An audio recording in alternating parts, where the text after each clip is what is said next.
There are some doors that once they close, it takes a lifetime to find the courage to knock again. This is the story of a son who left home at the age of 20 and never returned for the next 20 years. Not a single phone call, not one letter, no Christmas wishes, no birthday greetings. It was as if he had disappeared from the world. Everyone in the small town believed that father and son had erased each other from their lives. Some said the father had been too strict. Others insisted the son had been too proud.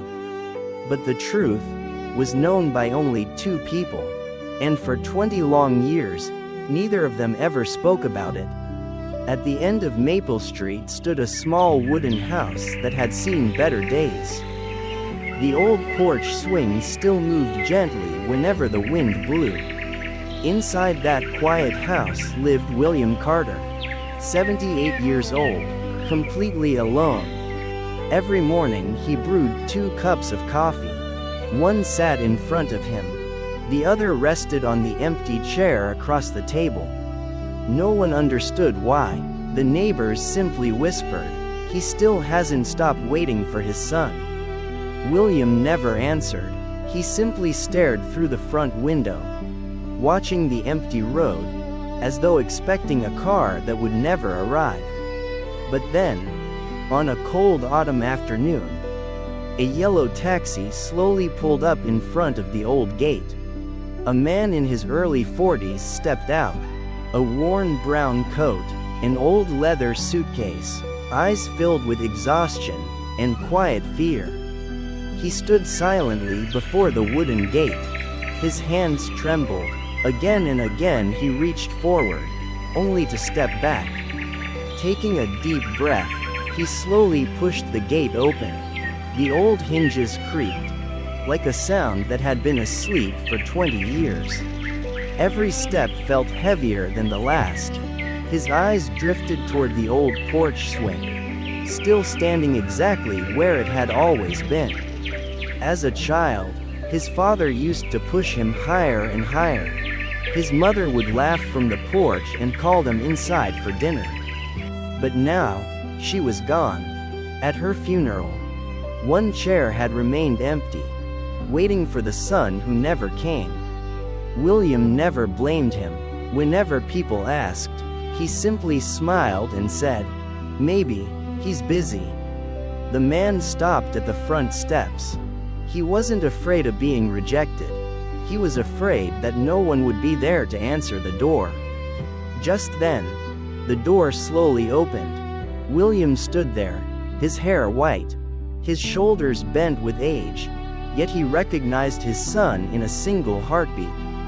Father and son stood in silence.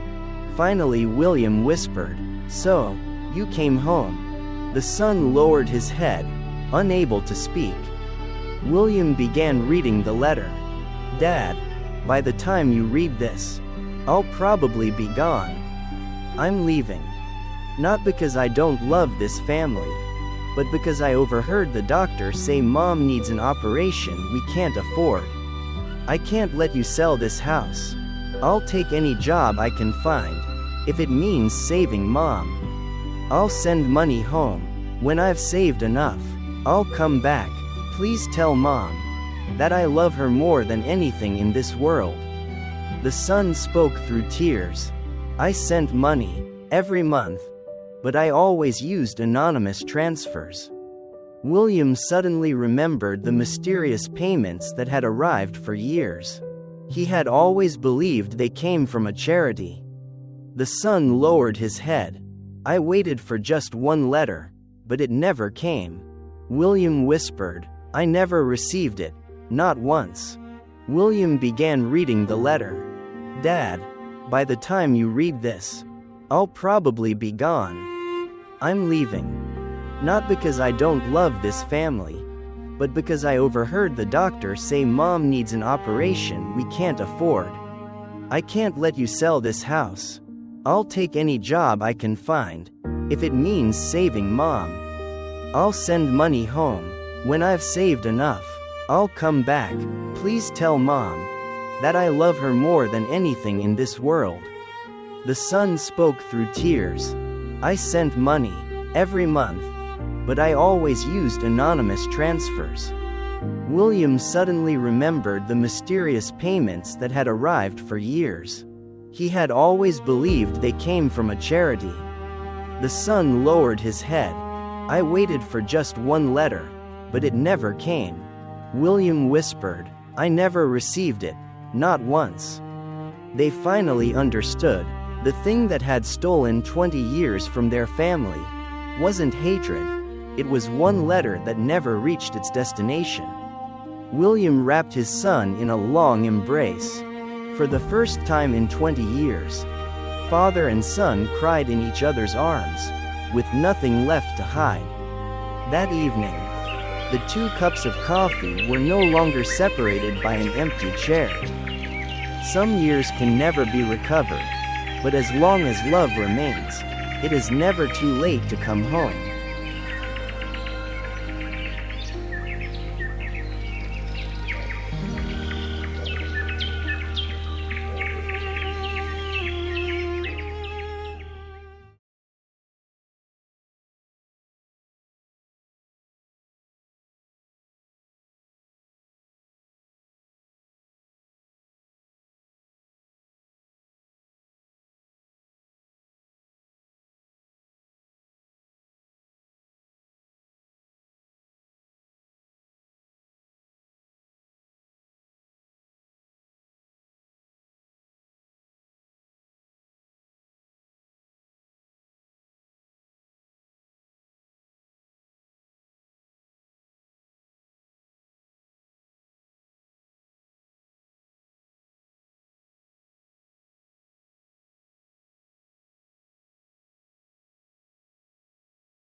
you.